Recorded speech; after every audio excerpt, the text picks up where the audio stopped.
to introduce our featured guest.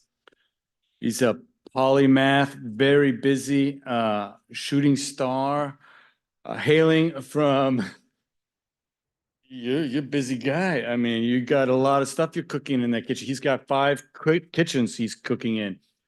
Hailing from East San Jose by way of Guerrero, Mexico, Reyes quickly made a name for himself at the tender age of 16, exploding onto local Bay Area stages and captivating his audiences with deeply moving spoken word performances. Reyes' repertoire has since evolved to include nationally acclaimed keynotes, writing workshops, and his own one-man show, Prieto, a coming-of-age story that explores subjects like migration, sexuality, and socio-economic struggle while empowering his audiences to tap into their own creative potential. His achievements don't stop there. In addition to being the first ever undocumented poet to achieve Santa Clara County Poet Laureate status, Reyes was chosen to be a 2024 Creative Ambassador by the city of San Jose. The Advocate named him one of 13 LGBT Latinos changing the world, and Remezcla included him on their list of 10 up-and-coming Latinx poets you need to know. Amongst numerous accolades, Reyes has been awarded, now check this out, NALAC Catalyst for Change Grant, 2020, a Gerbode Foundation grant, and most recently a Walter and Elise Haas Creative Work Fund grant, 2023. Congratulations. That's really cool.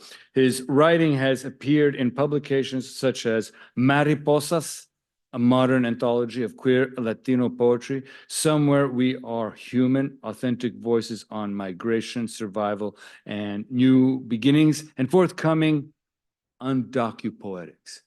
And now, note this, he and his abuela, Mardonia Galeana, appear in the April 3rd issue of the New York Times. So that thump on the door was him and his abuela trying to get in and help you out.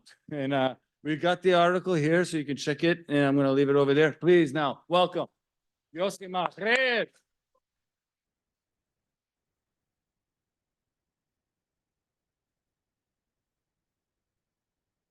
Thank you. Buenas noches. Thank you so much for having me here tonight. My name is Yosimar.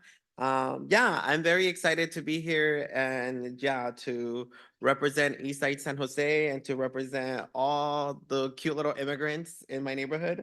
I'm busy. It's wild. I'm like, oh my God, I'm over here. I'm a caregiver. I take care of my abuela who's 89. So I have to go put her down, and then I have a dog, and then I have to do this. And then I'm like, okay, things are under control. So now I get to be a poet. So thank you so much for bearing with me. I was raised in Eastside San Jose. I migrated to the United States at 3 years old in 1991. We landed on the corner of Story and Capitol in the Colmar Apartments. If you ever drive down Capitol Expressway, right now our neighborhood was in the news because we got a grant, and the McDonald's across our street got this beautiful mural that got beautified. And so I grew up in this apartment complex. I played in the street. This was my home. And when I was growing up, people would say it was a dangerous street and that it had all these things, but I mean, it was fun. And so I didn't discover poetry until I was about 16. I've always had an affinity for literature. I loved writing. I identified with a lot of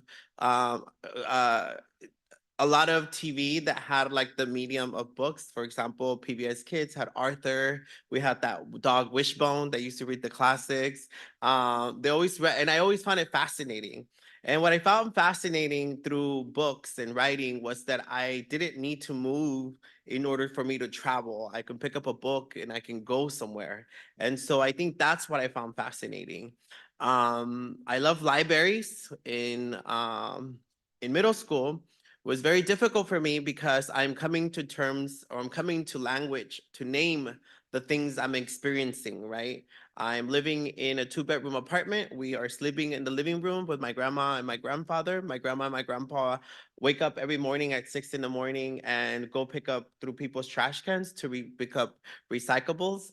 And the 2 rooms are rented to day laborers that go out and try to find a job to pay for the rent. And so I'm growing to understand that this is what poverty looks like. I'm also going to understand that I'm also queer, and this is what queerness looks like. I understand that I'm dark skinned, and this is what it looks like. I also understand that I'm undocumented, and this is what it looks like. And because of the combination of me embodying all these things that to me at the time were deficits, I had to find a way to find the beauty in all of that. And I'm so grateful to librarians because they are amazing. I wanted to be a librarian, but then I realized you need a lot of science and math. I'm like, oh, never mind. And there was a librarian in my middle school. I went to Ocala Middle School, and she was a Latina librarian. And she saw that I would come in and read books, a lot of teenage books. And she's like, I think you're ready for something better. And she gifted me The Color Purple by Alice Walker. And I'm in 8th grade reading this book. If you read The Color Purple by Alice Walker, you know that that book is written in broken English. Celie is writing letters to God, and she's telling you this dynamic story through her. And the whole book, she's discovering words and language to name things. And then that was impactful for me as a teenager because now I'm like, wow, I'm learning these things. And so the biggest thing I learned is that by me learning language and learning to articulate, I could defend my family, I could defend myself. And it was funny because I grew up with my grandpa. My grandpa was always bragging about me because I spoke English. So he would gather his little drunk friends around and he was like, come over here, say something in English. And then I would be like, I'm Yosimar, I'm gonna be an English teacher. And all the borrachitos would clap, like, yeah, like it was a special talent. But I realized what English meant in my neighborhood meant that I could be an advocate for them. And so I think that's why I gravitated to writing, translating. In 5th grade, my abuela got me a laptop and I became the neighborhood. I would say like I started my little EOP program for them because I was writing resumes and letters and translating through my little computer. So I don't know. I'm just very grateful that now I get these from that upbringing in the East Side. Now I get to represent the county. And if anything, what I find the honor is that I get to show that Silicon Valley is more than this tech hub, but there's actual amazing people that never get praised or never get said thank you for your contributions. And so I feel like my position as Santa Clara Poet Laureate is me letting y'all know where the fuck we come from. Okay. So I'm gonna read this first short poem. My abuelito would be so proud of me. He would be probably bragging about me. I'll probably never be able to go back in Mexico because he'd probably be bragging about me so much that people think they're gonna kidnap me, you know? So, but mi abuelito raised me too. And when I graduated college, he decided to go back to Mexico and he passed away about 6 years ago in Mexico. But I think the most difficult thing for me to understand as undocumented people is that we couldn't bury him. And it was just the heartbreak of having to bury someone over Facebook or Facebook Live, like just because, because people feel threatened by my talents. Okay, so when mi abuelo died, I knew he died missing us. In Mexico, él en Mexico y us stuck here, I felt powerless. Back then, I did not have much, just ambition. I used the rage, my sadness, and I promised myself I would work until we smiled again. It's been hard, unos días bonitos y otros un poco tristes, but we are still here, me and my grandma, slowly standing together, looking at our future. We are deciding our fate. My biggest purpose right now is I'm a caregiver to my abuela who's 89 and she's such a character. I feel like I am in one of those episodes of Fresh Off the Boat. She's just so ironic. Today she goes to the Alma Senior Center right here. If you ever have seniors and you want to take them, they do a monolingual Spanish speaking program. And she goes to the Alma Senior Center. And today I was taking her and she's taking forever to get ready. I'm like, oh my God. And I'm on schedule. I'm a Virgo. I'm on, I'm like running around, like I'm doing, that's how I can do things. And she's so slow. And I see her, she has these little Ziploc bags and she's packing strawberries, one strawberry per Ziploc bag. First of all, that's not eco-friendly. And I'm like, what are you doing? And she's all like, oh, I'm packing strawberries because the ladies that sit next to me at my table, I want to give them something because they always give me things. And I'm like, oh, that's really sweet. But more than anything, I think my grandma, it's just, I need to make her happy. I want her to be, the rest of her years, be happy. And so this poem's titled, Abuela Gets a Fever. Abuela gets a fever. At her age, her body feels it can't deal. She calls me. I'm at a bar trying to distract myself from the responsibilities of being a caretaker. I know it took a lot for her to dial. Abuela swallows her ache because she is mindful that I have my own life to live. Hey, I gotta go home, I tell my friends. At home, she is in bed.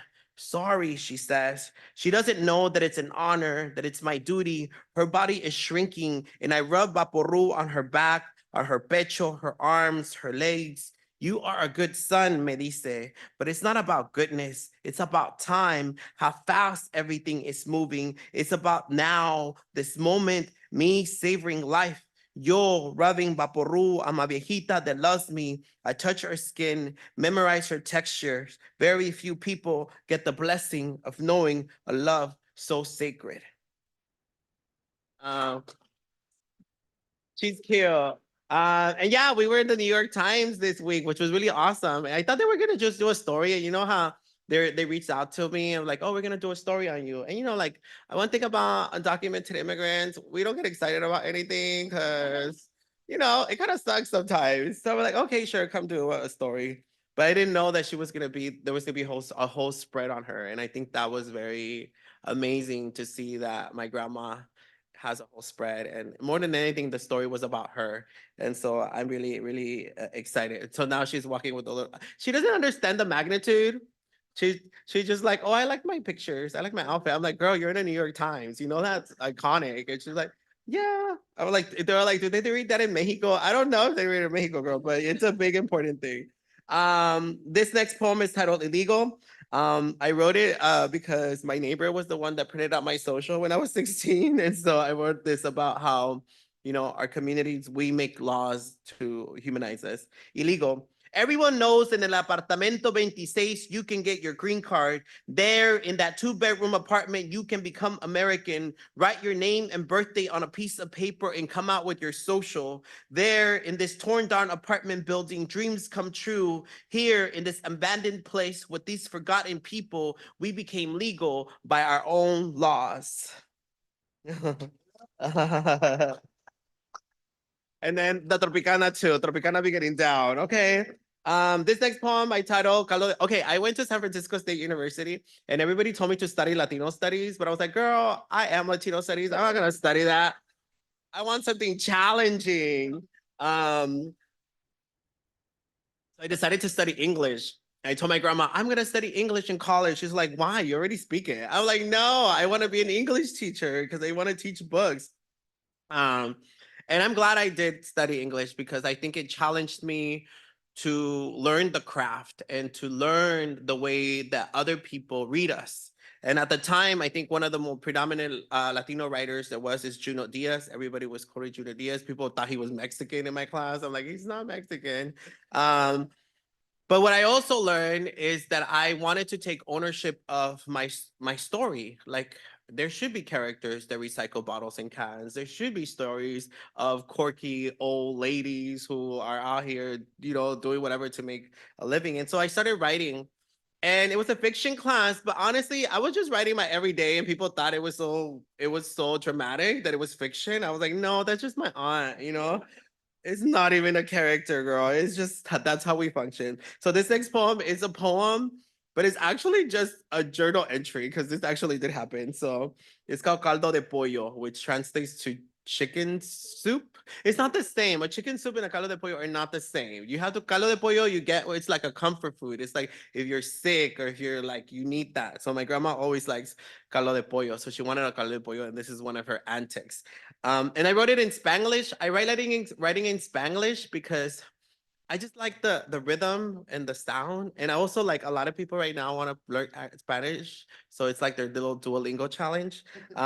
So if that's you, try it. See if you get it. And then a lot of people tell me to translate, and I was like, girl, I learned English by context clues. You can get the meaning too. Okay. Here we go. Caldo de pollo. Mama Doña wants a pollo, pero no de la tienda, no Foster Farm gallina. She wants como los de México, de rancho, sin hormones ni steroids. Métete a Google y busca. We find a señor que tiene un rancho outside of the city. Llámale a tu tía para que nos dé raite. In a van, we drive to a casa. Escoge la que le gusta, dice el señor. Mama Doña picks a brown gallina. La pobre no sabe que Mama Doña wants to make her into the caldo, wants to add herbs y recaudos in the broth. Remember, Mexico. We drive back to the east side. La gallina dentro de una caja in our apartment. Mama Doña dice, está muy flaca. She builds a cage out of laundry baskets and for weeks feeds her. La gallina gorda corre in the living room como si fuera un perrito. Judgment Day comes and Mama Doña, like God, calls upon the brown gallina. In Mexico, you kill chickens by breaking their necks. You grab the head and you swing it in circles so the disconnects. Mama Doña carries these lessons in la sangre. She wants her caldo, wants to remember what it was like to be in her pueblo. Mama Doña, we're not in Mexico anymore. Gallinas have rights here, I tell her. You can go to jail. Unafraid and drunk off nostalgia, she continues her ritual. She lifts the brown gallina. The time has come for its execution. Where is Prieto when you need them the most? La gallina, as if pleading for her life, locks eyes with Mama Doña. In them, Mama Doña sees herself. Una pobre gallina enjaulada, una pobre gallina en tierra ajena. No la puedo matar, Mama Doña whimpers. She places la gallina back in the laundry basket. A light bulb erupts. Tu tía, ella no tiene corazón. Ella la puede matar. Abuela, like the girl she sees in the movies with their lapdogs, places la gallina in her purse. She runs out and catches the bus. She rides bus 25 to my tia's house. My tia is babysitting mi sobrina en la sala. The baby is watching Finding Nemo. Mama Doña offers la gallina as my tia is about to snap his neck. Mi sobrina llora. No, animals are friends, not food. La gallina escapes death once again. Her eyes bulge with victory. Her eyes bulge with victory. Tia calls her comadre, who always lends her backyard for carne asadas or parties. Oyes, te voy a regalar una gallina. The brown fat gallina corre por la yarda. They bought her a rooster y ahora tiene una familia. She now guilt trips her chicks with her triumphant, traumatic story. I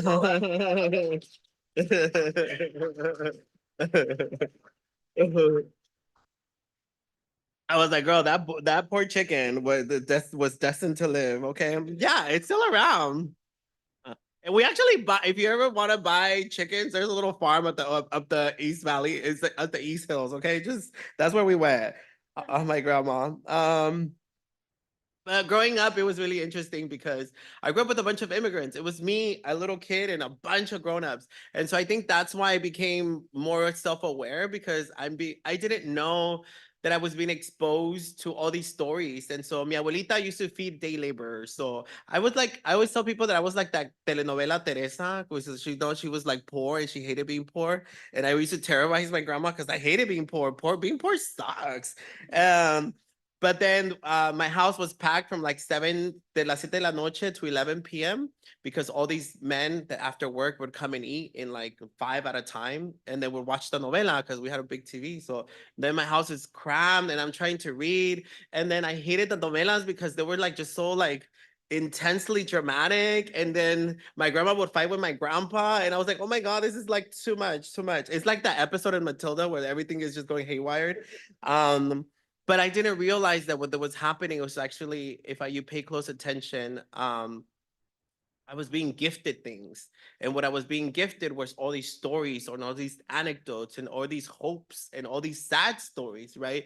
The man would talk about how the people wouldn't pay them. They would talk how they missed their kids. They would talk about all these things. And then that's when I started like, oh, wow, nobody's really really paying attention to this. And so I think the first poem that I wrote when I was 16 was about watching my grandfather recycle bottles and cans. He was from one street, and then it's not like just cute recycling. He was like these big carts full of bottles. And if you ever heard un carrito de botellas, the way the glass clash against each other, it's loud. And then it's an obstruction because you see visibly an old man pushing this huge cart with all his weight. And I remember at 16, I'm watching him from across the street. I'm coming out of school and I'm just seeing him struggle with that. But something in me was like, when you feel stuck, when you feel awful because you want to help, but you don't want people seeing you. And so I think that was the biggest thing of like, at 16, I realized that I needed to start writing so I can start getting rid of shame.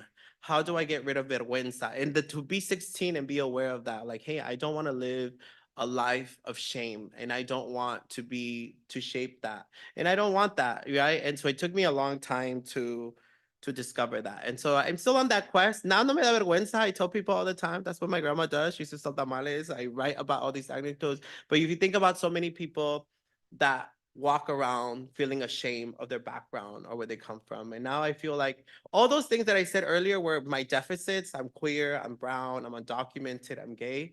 Actually, now I'm like, oh, actually, those were my biggest assets. Those are my biggest gifts, because by me writing about these things, I connect to all those people. And all those people are the ones that are taking my work and, uplifting it. And so I'm so grateful for that. I'm aware that I represent um people that oftentimes never feel seen. And so this next poem is titled "A Poem So the Weight of This Country Does Not Crush You."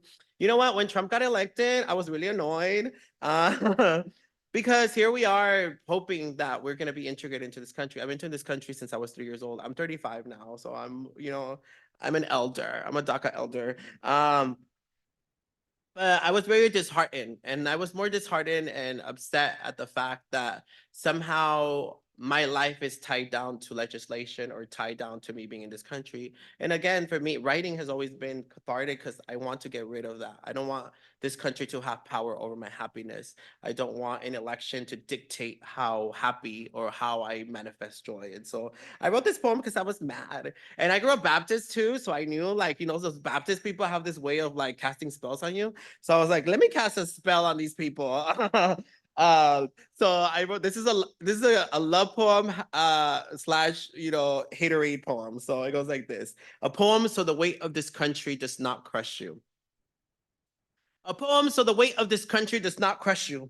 Some days you may wake up sad. Some days you may wake up frustrated. Some days you may wake up tired. Some days you may wonder if it's worth it. Some days you may question your own growth. Some days you may think how immense the world is to be caged in this country, to be subjugated to all this abuse. Some days you just want to breathe. And baby, I am here to remind you to sit in those moments, to sit in that whirlpool. But just know there are people like me picking up the load when you can't. And there are people like me pushing so the weight of this country does not crush you. And there are people like you who will fight when I can't. And we will take turns pushing against these walls. I got your back and you got mine. In the scheme of things, does anything else matter? Even if our fight is unfruitful, we will depart with our dignity intact. We'll depart knowing that this country is losing a prized possession. This country is losing the gift of our resilience. We will watch them as they tear into each other's skins, and we'll thank the heavens we never turn into beasts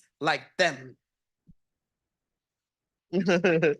um, I know that. I know, dude. I go around the country and I give talks, and I don't know.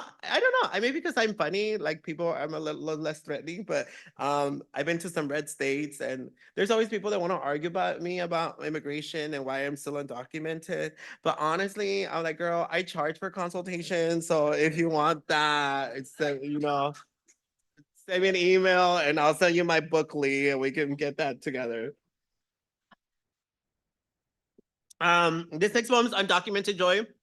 I wrote it because every time people ask me to tell my story as an undocumented immigrant, people expected this tragic Rosa de Guadalupe episode, like, oh my God, I was dehydrated in the desert. But honestly, I was 3 years old when I came. They gave me NyQuil. I woke up here. Like, this is really anti.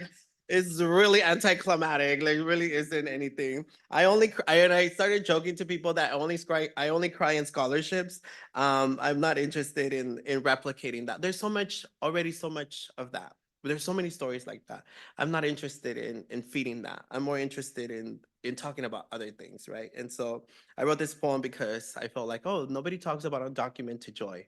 Why are we why have we conditioned this country to savor pain and trauma? And so uh, I don't remember crossing, so I cannot tell you about the journey. Sometimes I close my eyes and imagine a big black sky with 1,000 little stars. I imagine a poetic crossing, my abuela's hand tugging at my arm, a rush of wind, abuelo leading the way. I imagine crossing without fear, just dreams, and my abuela's goals to raise my brother and me into hardworking men. I cross without the trauma latching onto my body. I cross unscarred. Even those viejitos tell me how they have to stuff the four of us under the backseat of a car. Sometimes I wish I could remember that maybe, just maybe, I will have another story to tell. I can only tell you how poor we were living in that small apartment in the east side, how embarrassed I was to invite my friends over, even though we all lived like this. I can only tell you how proud of us of my abuela who asked me to teach her English, scribbled on the refrigerator door. You can sometimes see the residue of the markers used to teach her basic words like thank you, God bless you, and you're welcome. I wish you would ask of the memories I had before my identity became political, about the laughs, the joy, the things I love, about the way I have managed to survive. I wish you would focus on the magic that it is to take this country's trash and make it into art. I wish I could tell you about the journey, but all I know is that I'm here and I'm not going anywhere. This is my home now. Uh, I have two more poems for you. This one's the spell. This one I was really mad. I was like, I call them my beady beady bom bom poems because usually like, oh, beady beady bom bom is a spell, and so I wrote this because I was really upset. I was really upset because one of the most hard, even now, the article with my grandma is such a pure article. It's a beautiful article. And then even in the comments, there's people like, oh, they should be deported, like things like that, right? That I'm like, oh my God, what happened? And more than, I don't fight with people in the comments because, I have better sense than to argue with people online that, people with 200 followers, or like people with no picture. Like, girl, I'm not gonna, or a bunch of memes. I'm not gonna go argue with you, girl. Get out of here. But then I was more thinking about that. Like, what happens that people, I always tell people when I speak about me being an immigrant or me talking about being undocumented, I'm not doing it to try to convince you to like undocumented people. I'm not really interested in that. I always tell people if you're really somebody that thinks that because I don't have a social security number, I should be subjugated to all these atrocities. Is you really think that that is something I deserve? There's no amount of pain. There's no amount of trauma. There's no amount of sad stories I can tell you to convince you of my humanity. That is something. And honestly, if you're xenophobic, that's a sickness and you should see a therapist. I'm not a licensed professional to help you deal with that. um, heal, girl, heal. So a spell.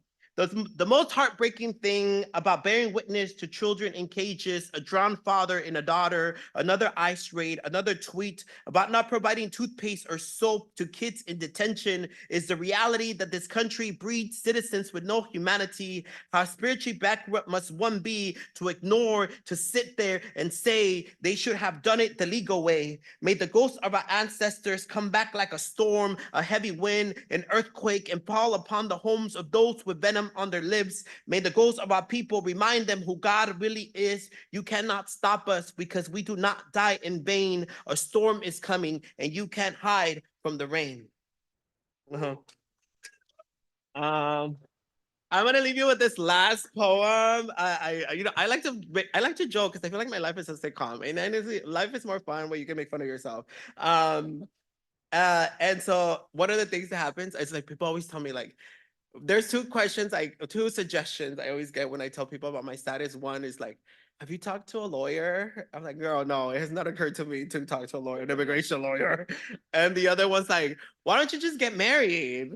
And which is, that's a good suggestion. But honestly, most Americans have bad credit and like I don't want to settle for anything, so it's very hard. I feel like honestly there should be a show, citizenship or husband, because I feel like there is equal as challenging to find, okay? And so I wrote this piece called "Why Don't You Just Get Married?" Because yeah, it's been very difficult. I'm like, I'm on the quest, but it doesn't work because we live in a like millennial culture, and then which people don't believe in marriage, you know, because we're very radical like that. So I'm like, oh my God, it goes against me. So I don't know.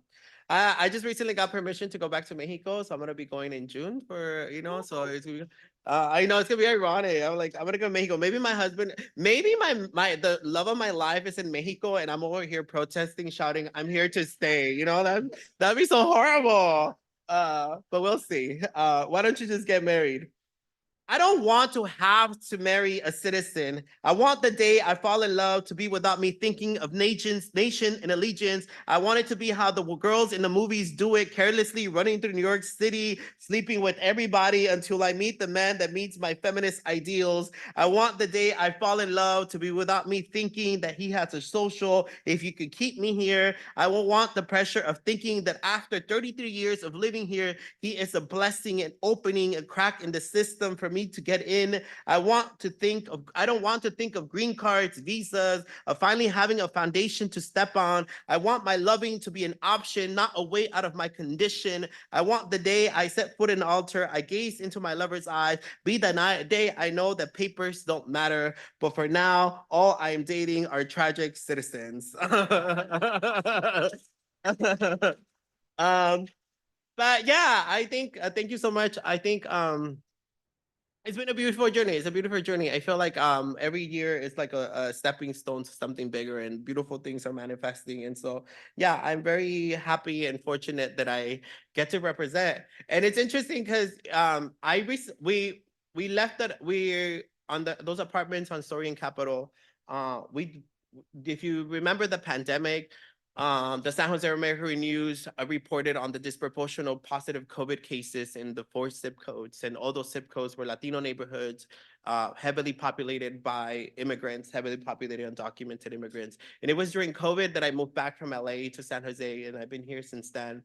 And one of the biggest things for me is helping my neighbors advocate and get resources for them, and making sure that they have the plugs of knowing the organizations. And so I became like the little call center with all their problems, which is a lot of, I'm like, girl, I shouldn't give my number to all these people. But more than anything, I think I want to use my position as Senator Laureate to talk about the what disparities that exist in this country, and in this valley, which is very interesting that we live in such a rich area, and yet there's people here that are barely making ends meet. And so hopefully my poetry and these writings give that perspective of people realizing that we're fighting to stay in San Jose, that it's becoming harder with how high the rents are. And more than anything, I'm writing poetry to build the confidence of my neighbors to speak up and say, hey, there's a community of people. There's so many people that will fight for you, who will stand for you, that you're not alone. And so, yeah, this is the intention of the poetry and the work. And yeah, we'll see what happens. Right now, I work at Makla. I'm the performing artist and residence at Makla. And I also just became, I'm out here snatching titles, okay? I also became one of the cultural ambassadors in San Jose, and part of one of the projects that I'm working in is to do a festival de abuelitos, a festival de abuelitos. So if you have any grandparents, elders, if you just want to come party with us, April 27th from 12 to 4 p.m. at the Parque Pobladores in front of Macla, we're going to be doing a festival of elders. It's a party for elders. Come party with your elders. We're going to have a photo booth, family photo booths. We're going to have free art activities and music and dance and food trucks. I have some flyers. I'll pass them out. And yeah, if you have any elders, introduce them to me. I want to hang out with the elders. And I'm also currently working on a new play with Teatro Visión, in which we're going to be interviewing undocumented elders about their testimonies, and hopefully building some characters and some beautiful play about the lives and experiences of the people who are aging in our community. So I'm really excited about that. It's going to be a good year to do that. And yeah, I'm out here doing the most. But yeah, thank you so much for having me, and I look forward to building with you. And God bless America and all those beautiful things. Thank you, Yosimar.